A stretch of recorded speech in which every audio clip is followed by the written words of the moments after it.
اور وہ مال برابر کا ہوتا تھا، اور کبھی کبھار تو ایسا ہوتا تھا کہ حضرت خدیجہ رضی اللہ عنہ کا مال زیادہ ہوتا تھا اور پورے قریش کا مال ملا کے بھی کم ہوتا تھا. سبحان اللہ. آپ سوچ کے دیکھیں کتنی بہترین بات ہے کہ کوئی عورت ہے وہ بزنس کی قیادت کر رہی ہے. She is leading her own business empire, اور وہ اتنے بہترین طریقے سے انہوں نے بزنس اسٹیبلش کیا ہوا ہے کہ وہ اتنا اس سے پروفٹ اور منافع کما رہی ہے. اور یہ ہوتا بھی کیوں تھا؟ کیونکہ وہ ان کے پاس ایک بہت بڑی ٹیم تھی اس چیز کے لیے. وہ لوگوں کو ہائر کرتی تھی، اور جو ایکسپرٹ ہوتے تھے جن کا آنا جانا ہمیشہ لگا رہتا تھا ان کو پیسے دے کے وہ اپنے کام پر رکھتی تھی، اور وہ پھر سامان اٹھا کر خرید کر وہاں لے کے جاتے تھے پورے کاروان کو، اور پھر وہ لوگ لے کر آتے تھے. تو یہ انہوں نے اپنا بزنس امپائر خود بنایا تھا. ٹھیک ہے.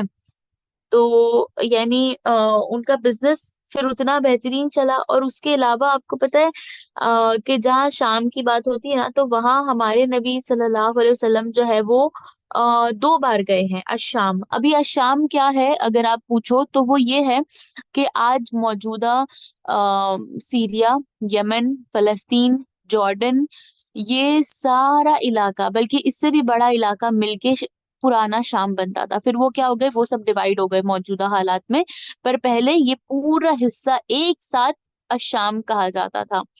تو یہ شام میں جو ہمارے نبی ہے وہ 2 بار سفر کر چکے ہیں. ایک بار انہوں نے سفر کیا تھا جب وہ 12 سال کے تھے، تبھی انہوں نے اپنے چچا ابو طالب کے ساتھ سفر کیا تھا، اور وہ بھی بزنس کے لیے ہی گئے تھے. ابو طالب کا کاروان لے کر رسول اللہ صلی اللہ علیہ وسلم گئے تھے ان کے ساتھ میں. تو وہاں پر ایک بہت عجیب سا واقعہ ہوتا ہے کہ وہاں پر ان کو ایک مونک ملتا ہے، یا ایک ربائی آپ کہہ لیں، وہ ملتا ہے، اور وہ نا ابو طالب کو بلا کر پوچھتا ہے کہ یہ کون ہے، یہ جو تم آئے ہو، یہ جو بندہ، یہ جو بچہ یہاں پر ہے 12 سال کا جو بچہ ہے، یعنی ہمارے نبی کو پوائنٹ آؤٹ کر رہے، ان کے سرپرست کون ہے، ان کو کون یہاں لے کر آیا ہے.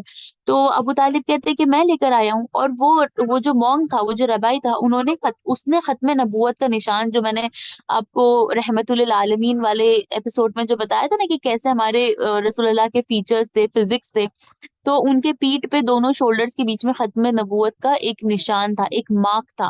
تو وہ اس نے دیکھا، اور وہ پھر سوال جواب کرتا ہے کہ یہ لڑکے کا سرپرست کون ہے. تو وہ کہتے ہیں کہ میں ہوں، اور میں اس کا والد ہوں. تو وہ جو ربائی ہوتا ہے وہ کہتا ہے کہ نہیں، اس کے والد آپ نہیں ہو سکتے، کیونکہ یہ لڑکے کو یتیم ہونا چاہیے. تو وہ ابو طالب جو ہوتے ہیں 1 منٹ کے لیے بالکل خاموش ہو جاتے ہیں، پھر وہ بتاتے ہیں کہ ہاں بالکل یہ یتیم ہی ہے، لیکن میں نے اس کو بچپن سے سنبھالا ہے، اسی لیے میں اس کو اپنے بیٹے کے درجے ہی مانتا ہوں، اور میں اس کو اپنا باپ ہی بولتا ہوں. تو پھر وہ کیا کرتے ہیں کہ جو ابو طالب کو وہ سجیشن دیتے، وہ بولتے ہیں کہ دیکھیں یہ لڑکے کو آپ یہاں سے لے جائیں، اور دوبارہ یہاں پر مت آئیے گا، دوبارہ یہاں کا رخ مت کیجیے گا، کیونکہ یہ بڑا ہو کے نا ایک بہت اعلیٰ درجے پہ فائز ہونے والا ہے، بہت اعلیٰ درجہ اس کو ملنے والا ہے، اور اگر اس کو یہاں کے لوگوں نے پہچان لیا تو اس کے لیے بہت نقصان مند ہوگا. تو یہ وارننگ آپ سوچ کے دیکھیں نا، کبھی اس بات کی ڈیپتھ میں ہم اگر جائیں تو ایک انجان رہبائی، ایک انجان مونک جس کو کبھی نہ ملا نہ کبھی کسی نے دیکھا، وہ ہمارے نبی علیہ السلام کے پیٹھ پر وہ نشان دیکھتا ہے، اور وہ اندازہ لگاتا ہے، اور بلکہ سامنے سے خود کہتا ہے کہ نہیں، آپ اس کے والد نہیں ہو سکتے، آپ اس کے باپ نہیں ہو سکتے، اس آدمی کو تو یتیم ہونا چاہیے. تو سبحان اللہ، یعنی کس قدر وہاں پر علم جو تھا وہ عام تھا. سب سے اول تو ہم کو یہ پتا چلتا ہے کہ تورات اور انجیل کا علم کس قدر عام تھا، اور کس قدر ان دونوں کتابوں میں ہمارے نبی علیہ السلام کے بارے میں واضح واضح واضح دلائل موجود ہیں. اللہ تعالیٰ نے قرآن میں بھی فرمایا ہے کہ یہ جو اہل کتاب ہے، یہ ہمارے نبی کو اس طریقے سے پہچانتے ہیں جیسے کہ ان کی اپنی اولاد ہو، بلکہ ان سے بھی زیادہ اچھے سے پہچانتے ہیں. اتنے اچھے سے وہ ہمارے نبی کو پہچانتے تھے.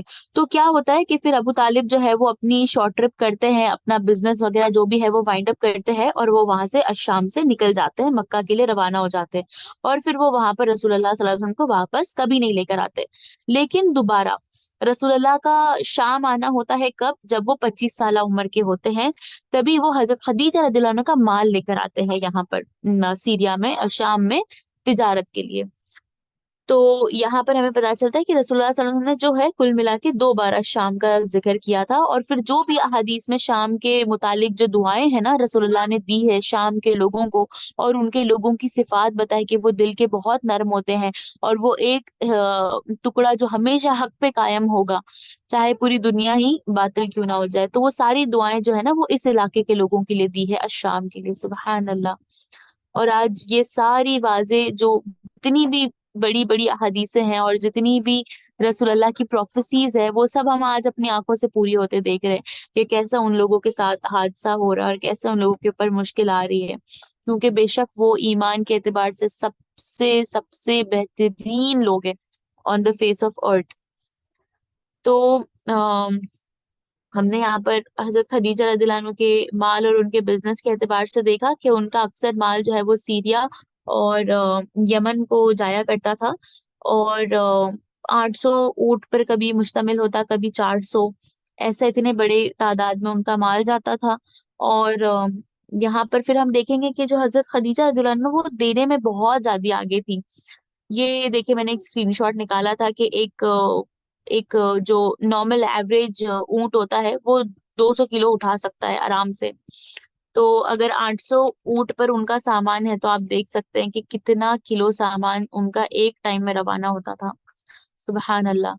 تو آگے دیکھتے ہیں کہ جو حضرت خدیجہ رضی اللہ عنہ ہے ان کے گھر میں نا ہمیشہ ایک سنہری چادر، یعنی ایک سلور کی چاندی کی چادر ان کے گھر کے آنگن میں ہمیشہ تنی ہوتی تھی، اور لوگوں نے یہ روایت کیا ہے کہ وہ اس لیے ہوتی تھی کیونکہ ان کے گھر کے باہر ہے نا بہت بھیڑ لگتی، بہت بھیڑ ہوتی تھی ان کے گھر کے باہر میں، لوگ ہمیشہ صبح سے لے کے رات تک کے جو وہ گردہ ہے نا وہ ختم ہی نہیں ہوتا تھا لوگوں کا، ہمیشہ وہاں پہ مجمع جمع ہوتا تھا، کوئی مسافر ہوتا، کوئی غریب ہوتا، کوئی مسکین ہوتا، ہمیشہ کھانے لینے سے، مال لینے سے لے کے، کھانا بانٹنے سے لے کے، ہر چیز کے لیے وہ مدد کے لیے کہاں جاتے تھے؟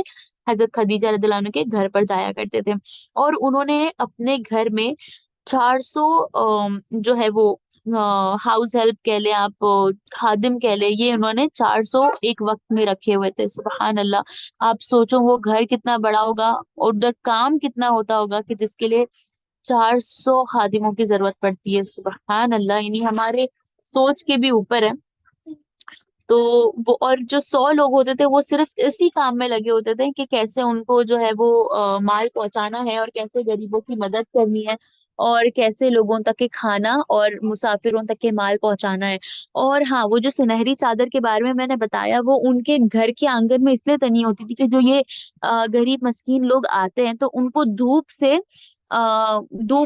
ان کو وہ نہ ہو، شدت نہ پہنچے، اور وہ بیمار نہ ہو، اور اس کی تپش ان کے اوپر اثر انداز نہ ہو، اسی لیے وہ کیا کرتی تھی کہ چاندی کی چادر انہوں نے باندھی تھی جس کی وجہ سے دھوپ کے جو اثرات ہیں وہ کم ہوتے ہیں۔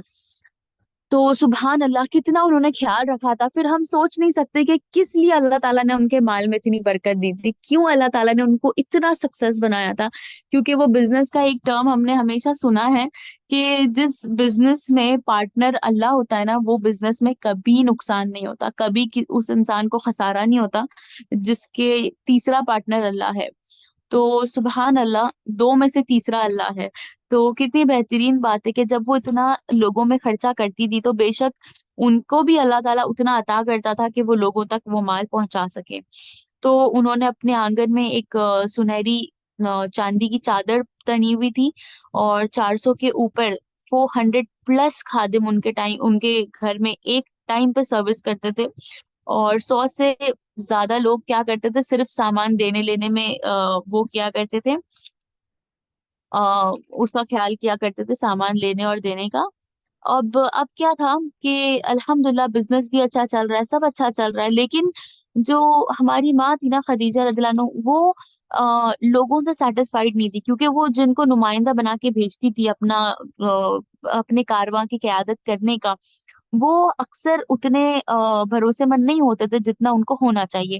تو ان کو اس بات کا ابھی وہ تو نہیں کچھ جاتی تھی کیونکہ ان کے اپنے بچے تھے، انہوں نے اپنا گھر خیال رکھنا ہے، ان کی اپنی اولاد تھی دونوں شوہر سے، تو وہ نہیں جاتے تھے، پر جس کو بھیجتے تھے اس سے پتا چلتا ہے کہ وہ لوگ پورا پورا فائدہ لے کے واپس نہیں آتے تھے، بلکہ اس سے بھی زیادہ فائدہ ہوتا ہے جو ان تک کے نہیں پہنچتا تھا۔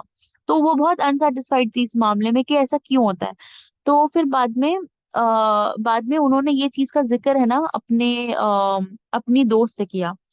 تو تو کیا ہوتا ہے کہ جب وہ اپنی دوست حضرت حالہ سے اپنی بہن سے اس کے بارے میں ذکر کر رہی ہوتی ہے، حضرت حالہ ان کی بہن ہوتی ہے، کہ دیکھو ایسا ایسا معاملہ ہے، میرا بزنس سب وغیرہ اچھا چل رہا ہے، پر لوگوں سے میں مطمئن نہیں ہوں کہ لوگ جو معاملہ کر رہے ہیں نا بزنس کا، اس سے میں مطمئن نہیں ہوں کہ ایسا کرنا چاہیے۔ مجھے کوئی بہترین انسان چاہیے جو بھروسے مند ہو، جو ایماندار ہو، وفادار ہو، اور حق کے ساتھ کام کرے، اور حق سے مال بھیجے، اس میں کوئی توڑ مروڑ نہ کرے۔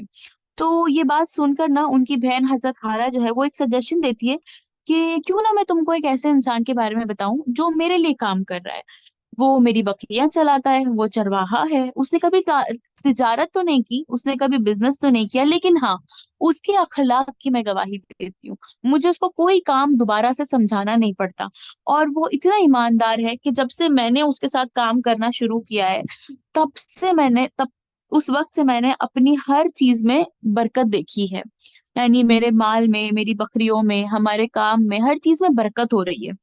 تو وہ بہت ہی ایماندار اور اچھی طبیعت کا انسان ہے۔ اور وہ پوچھتی کون ہے یہ، تو یہ بتاتے ہیں کہ یہ اور کون، محمد، ابو طالب کا بھانجا، بھتیجا، ابو طالب کے بھتیجے، وہ ان کی بات کری، وہ میری بکریاں چلاتے ہیں۔ تو آپ انہیں رکھ لیں، آپ ان سے کام لیں، اور دیکھیں آپ پھر آپ کے بزنس کا کیا ہوتا ہے اور کیسے وہ آگے لیڈ کرتے ہیں۔ تو ہماری ماں خدیجہ رضی اللہ عنہا پوچھتے کہ مجھے ان کو رکھنے کے لیے کس سے بات کرنی پڑے گی صلی اللہ علیہ وسلم؟ تو وہ بولتے ہیں کہ آپ ابو طالب سے بات کریں، جب مجھے ان کو ہائر کرنا تھا میں نے ابو طالب سے بات کی تھی۔ تو سبحان اللہ، ہمیں یہ پتا چلتا ہے اس سے کہ ہمارے نبی علیہ السلام بزنس مین ہونے سے پہلے کیا تھے؟ چرواہے تھے، وہ بھیڑ بکریاں چلایا کرتے تھے۔ اور ایک حیرت کی بات تو یہ ہے کہ رسول اللہ صلی اللہ علیہ وسلم کے ساتھ تمام نبی جو آئے ہیں یہاں پر دنیا میں، وہ سب چرواہے تھے، ابراہیم علیہ السلام سے لے کے یعقوب علیہ السلام، اور بہت سے انبیاء تھے جو کیا تھے؟ چرواہے تھے۔ یہ ایک لیسن، ایک ایکسرسائز قسم کی ہوتی ہے جو اللہ ان لوگوں کو دیتے ہیں، کیونکہ ہر ایک بکری، ہر ایک بھیڑ کا اپنا ہی طریقہ ہوتا ہے، تو اتنے بڑے مجمع کو سنبھالنا، ہر کسی کی طبیعت کو سمجھنا، اور ان کو ایک جگہ لے کے چلنا، تو یہ ایک انسان کی مزاج جو ہے نا اس میں تراشی جاتی ہے، ایک مزاج تراشی ہوتی ہے، اور ان کو ایک نا